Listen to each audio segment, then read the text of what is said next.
উদ্দেশ্য নাচ।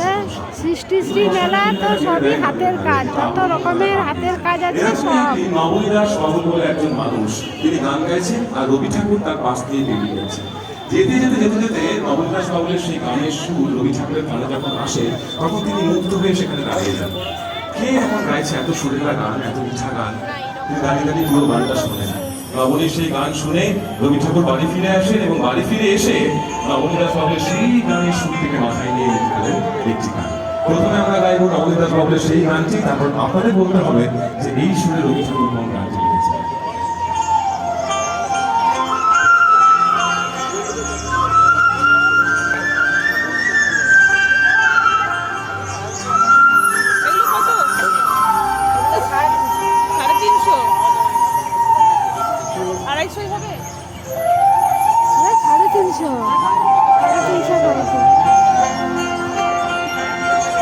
আমার একলা নিতাই,